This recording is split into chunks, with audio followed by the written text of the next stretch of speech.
PR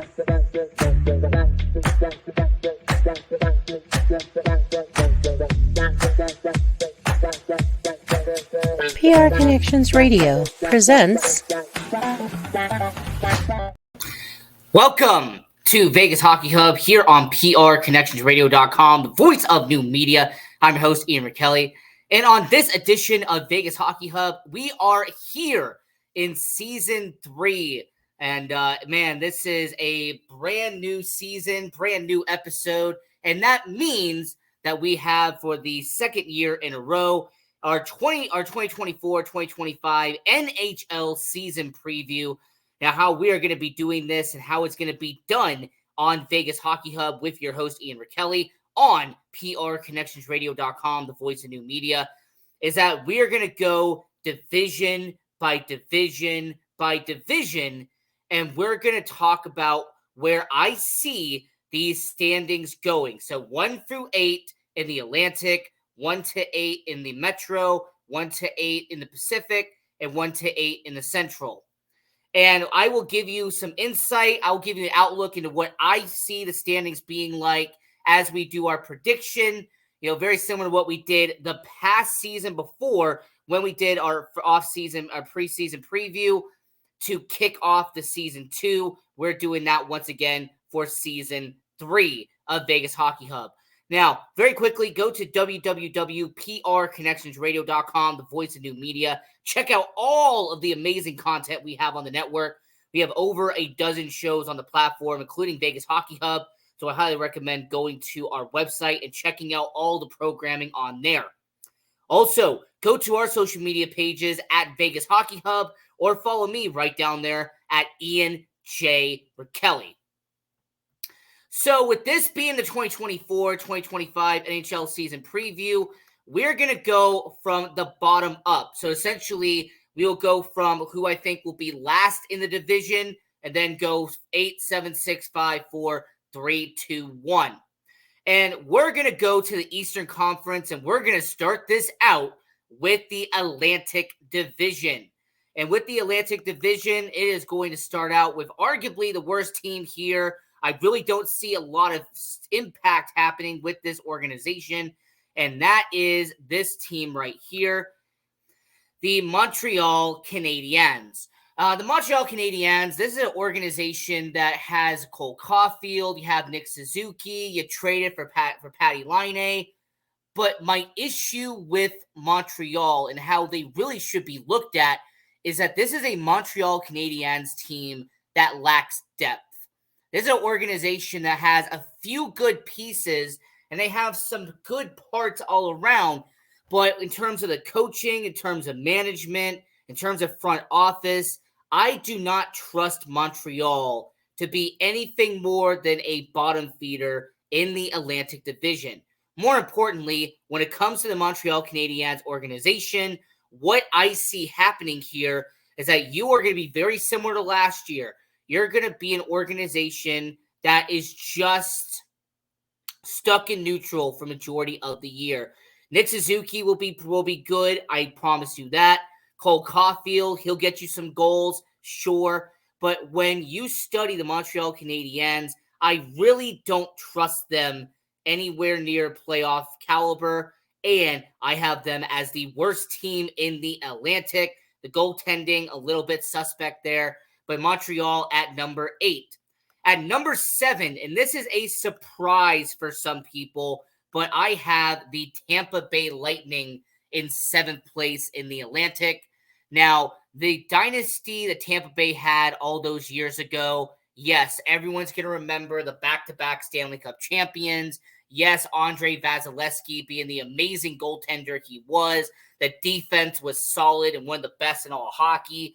And then you had your core that was your top 6.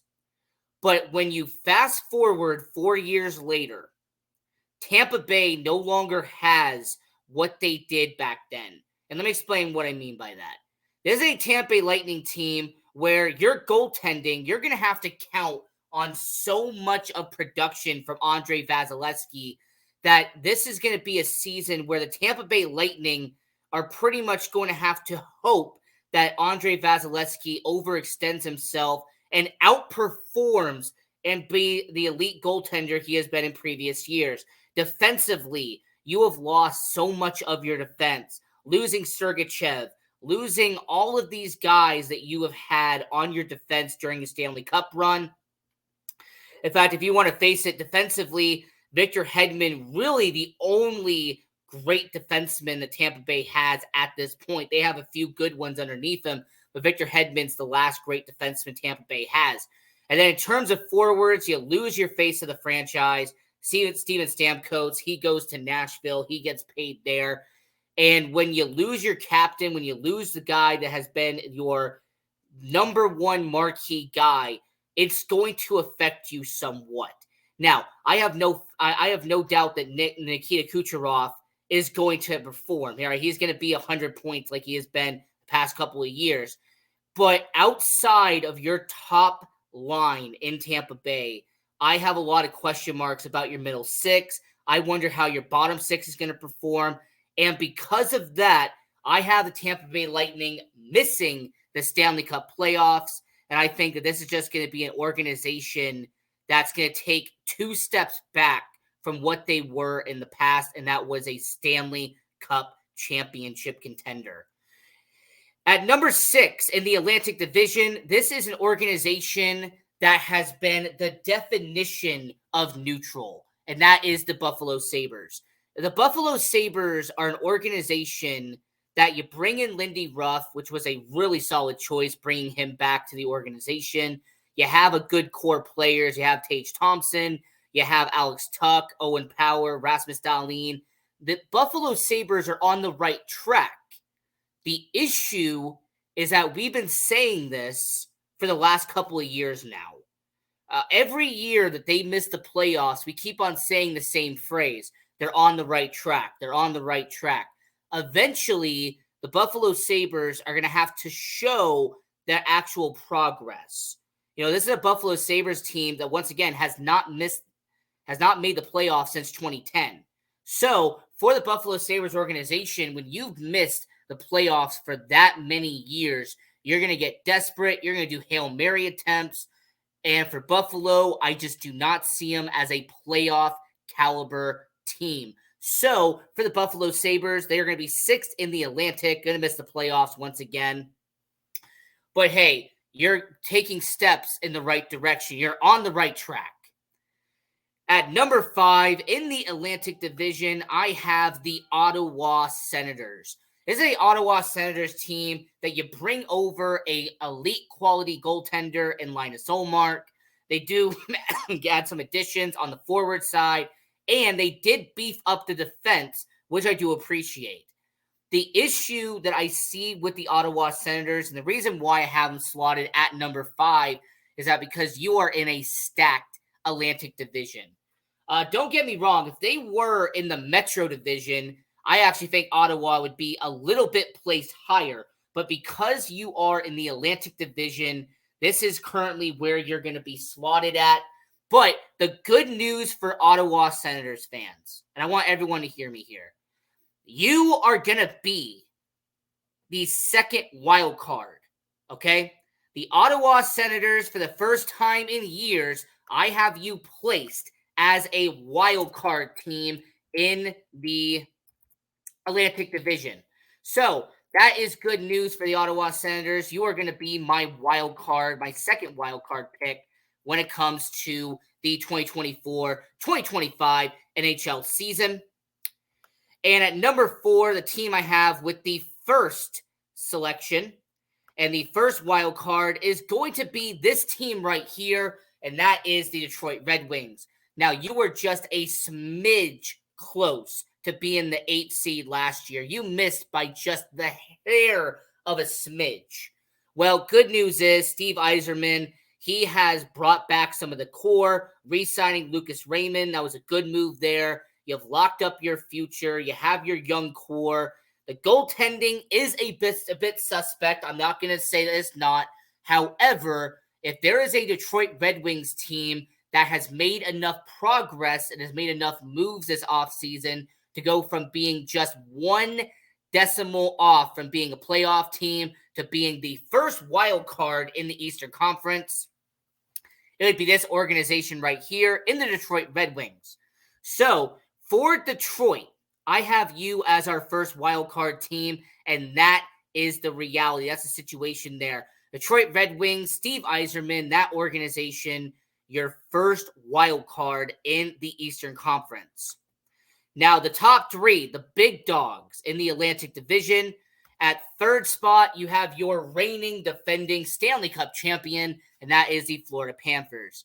Now, this is going to be a Florida team that's going to try to repeat, a Florida team who's going to want to execute and make it back to the promised land like they just did a few months ago. You have your core members. Matthew Tkachuk is still there. You have your solid defense. Gustav Forsling has done an amazing job there. And then as long as you have an elite goaltender in Sergei Bobrovsky, the Florida Panthers are going to be a playoff caliber team. You're going to make it back to the big dance. It's going to be interesting to see what they do come Stanley Cup playoff time, because the last two seasons, they have been the best of the best in the Eastern Conference. Now, I do understand that they did lose some depth in the offseason. All right, it's a Stanley Cup tax. It happens almost every year. You win a Stanley Cup, you lose certain players. Losing OEL to Toronto, that's going to be a little bit of a loss there. But overall, with Florida, they had some depth losses, but you have your core members there. You're still the Stanley Cup champions, and you are going to be making the playoffs this upcoming year in the Atlantic Division. And the top two in the Atlantic, I'm actually going to surprise some people here. The second seed in the Atlantic, I have the Boston Bruins. Remember, this is a Boston Bruins team that 2 years ago was your President's Trophy winner. This is a Boston Bruins team that 1 year ago was arguably one of the best quality teams in the NHL. They advanced to the second round of the playoffs before losing to Florida in that situation. Now, the goaltending is going to be your biggest question mark. You lose Linus Ullmark. He goes to Ottawa. You trade him away.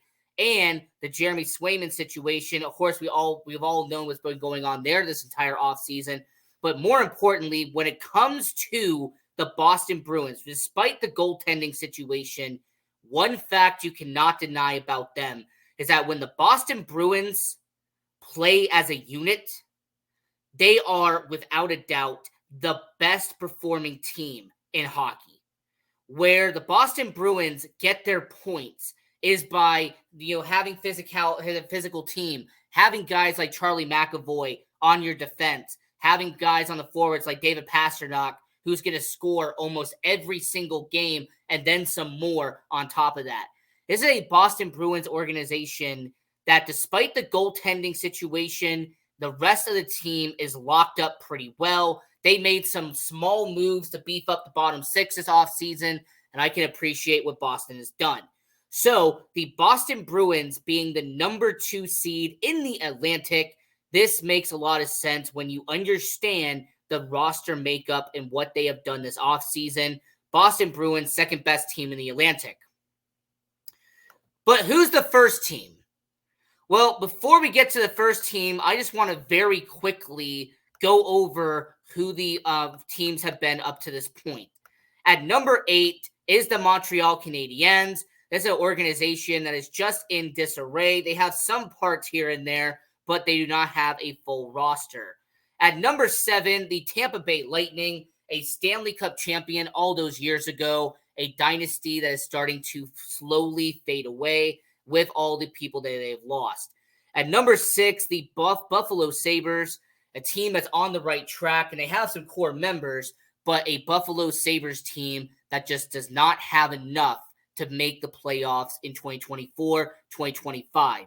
At number 5 in the Atlantic, I have a team being the second wild card in the Eastern Conference, and that will be the Ottawa Senators, acquiring an elite goaltender in Linus Ullmark, and the players that they have beefed up and gotten over the past year and a half will help them be a playoff caliber team. The first wild card in the Eastern Conference and the fourth best in the Atlantic will be the Detroit Red Wings. You missed the playoffs by just a smidge last year. You've made enough moves in the offseason to be a playoff caliber team. In third place, you have the Stanley Cup champion Florida Panthers. You did lose some of your defense, but as long as you have one of the best goalies in Sergei Bobrovsky, you're going to be okay. And then at number 2, we just talked about them, the Boston Bruins. So, the number 1 team in the Atlantic, for the people who know me, this should not surprise you. For the people who do not know me, let me explain to you why the Toronto Maple Leafs are going to be the best team in the Atlantic next year. This is going to be a Toronto Maple Leafs team that your core 4 is on its last leg.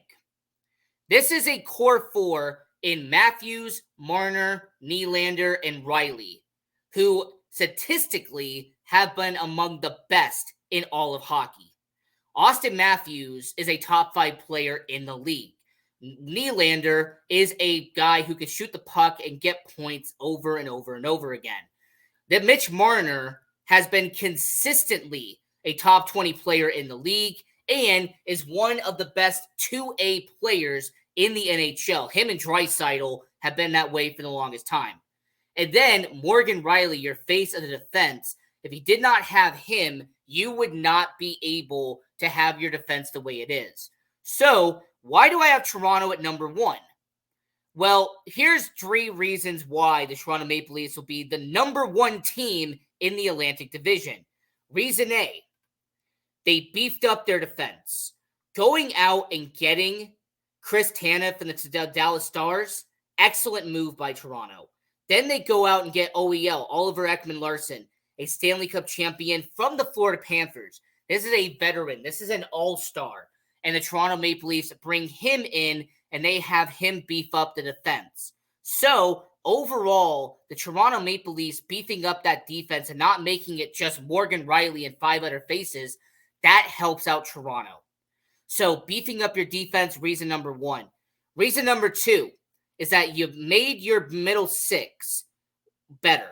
Having Max Domi is solid for the Toronto Maple Leafs. I like what they have done in terms of having John Tavares be a middle 6 forward now. They know what his ceiling is. They know how many amount of goals he's going to score, and he knows what his role is at this point. And then lastly, when it comes to Toronto Maple Leafs organization, getting rid of Sheldon Keefe is a fantastic move by Toronto Maple Leafs. Getting rid of a head coach who I believe was holding you back is going to make Toronto reach its full potential. I am a fan of who they brought in to be their head coach. Are you kidding me? He won a Stanley Cup in St. Louis. This is somebody who, when you really study and look at what he has done, is a Toronto Maple Leafs organization that bringing in a Stanley Cup winning champion as a head coach, he's going to elevate the organization. So, for the Toronto Maple Leafs, I sit here and I tell you that bringing in an established head coach, beefing up the defense, and helping out the middle 6, that is going to take so much pressure off of your core 4. So, for the Toronto Maple Leafs, they're going to be your number 1 team in the Atlantic Division for the 2024-2025 season. Now, getting back to me here, hi, this is your host, Ian Rachiele on PR Connections Radio on Vegas Hockey Hub. So when you see the 2024-2025 NHL season preview and you see that I have 5 teams coming out of the Metro, right?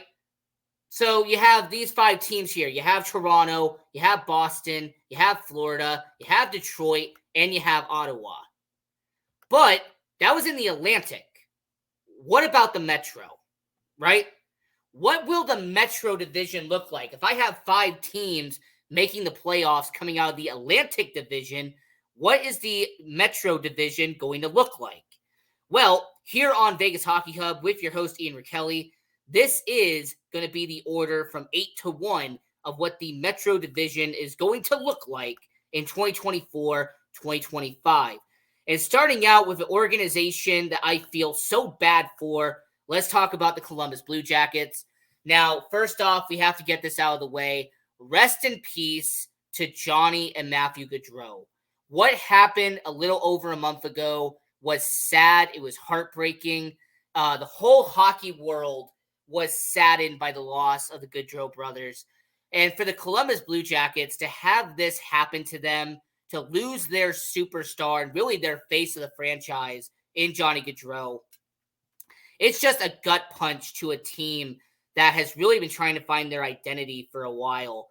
And this is a Columbus Blue Jackets organization that tried to make some pieces and try to add some stuff around this past offseason. But man, just the losing of Johnny Gaudreau, that is going to be such a hard thing to overcome for the Columbus Blue Jackets. So unfortunately, I have the Columbus Blue Jackets at number 8 in the Metro Division.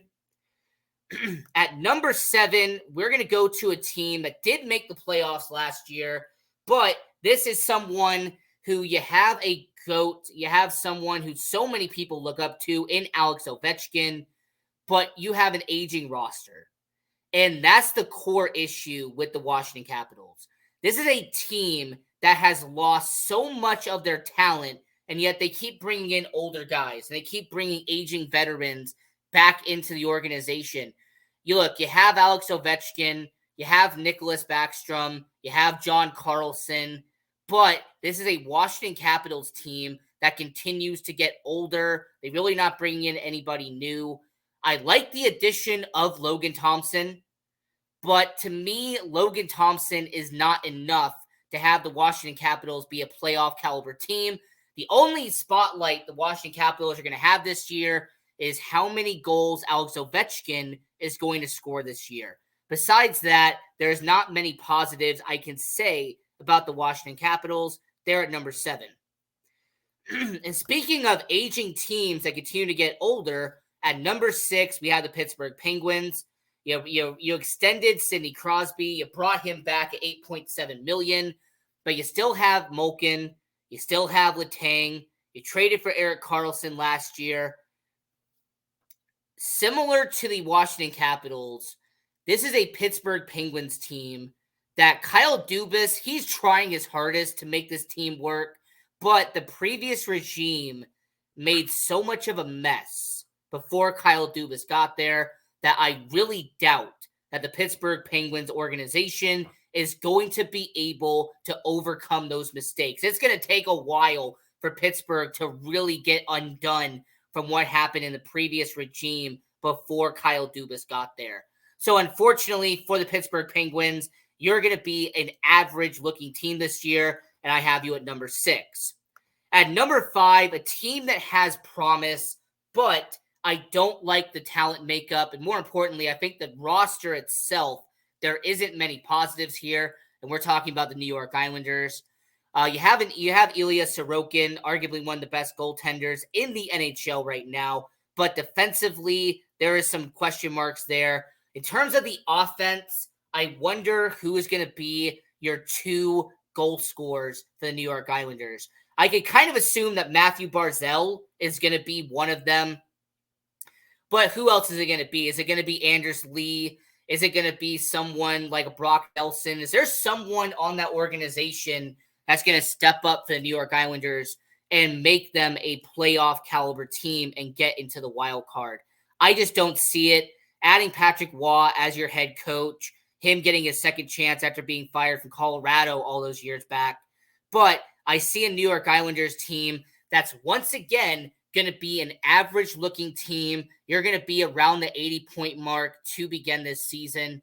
But New York Islanders, I just do not see you being a playoff caliber team. So at number 5 in the Metro, missing the playoffs, is the New York Islanders. And at number 4, an organization that has been making good strides, all right? An organization that you can really look at and say that this is a team that has gotten younger. This is an organization that has really done a lot of solid stuff, is the Philadelphia Flyers. No longer are they burdened with terrible contract on top of terrible contract. No longer are they suffering with certain or certain players on their team. Now, the only issue I have with Philadelphia and why they're not a playoff team is the goaltending. I do question losing Carter Hart due to the scandal that happened with the Team Canada in that situation with the World Juniors. Carter Hart was part of that. So how's the goaltending going to fare in terms of the Philadelphia Flyers? That's really the biggest question mark that is holding me back from making them a playoff caliber team. But they're going to make some good strides. I see them being probably around 88, 90 points on the year, and they're just going to barely miss the playoffs. Now, your top three teams and teams that are going to make the playoffs in the Metro, we're going to start this out with the third seed, and that will be the Carolina Hurricanes.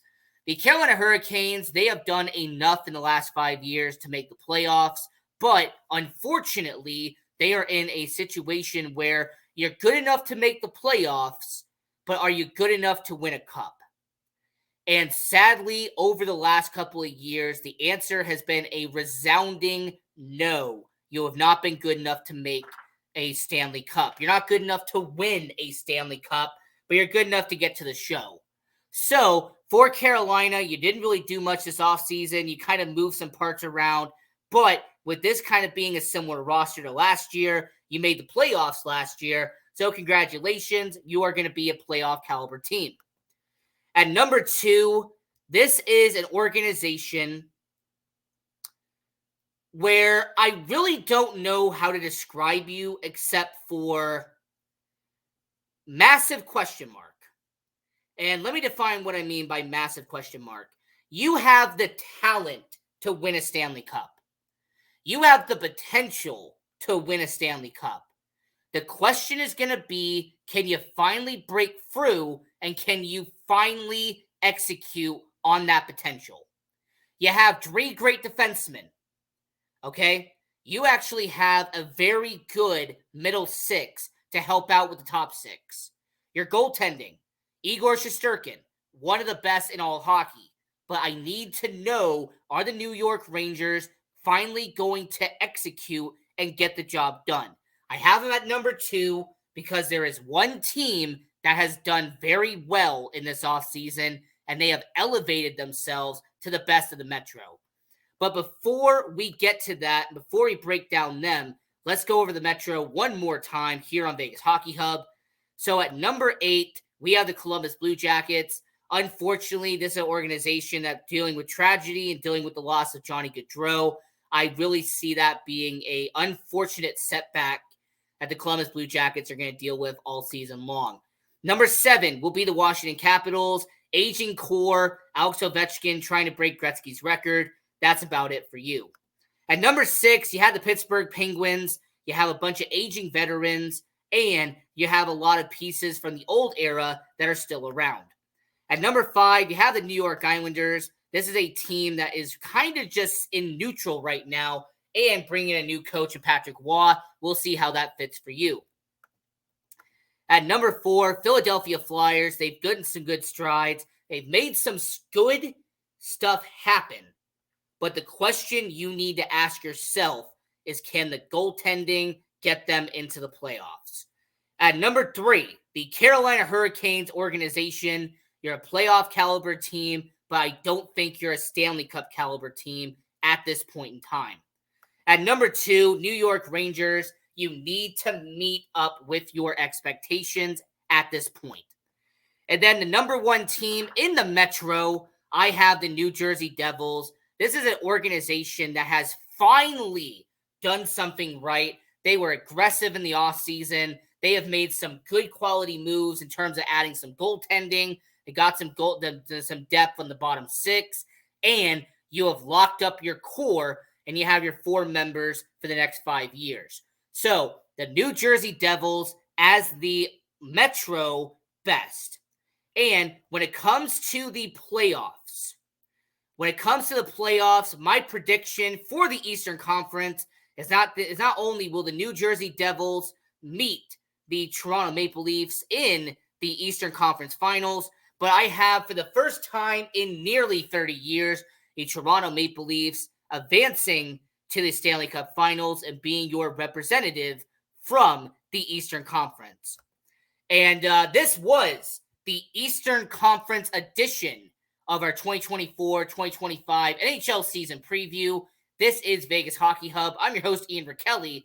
stay tuned for tomorrow, because tomorrow will be the Western Conference edition of our season preview here on Vegas Hockey Hub. And until next time, continue watching hockey, go support junior hockey, and go Knights, go. PR Connections Radio thanks you for watching this podcast. Check out more episodes of this show and our others at prconnectionsradio.com.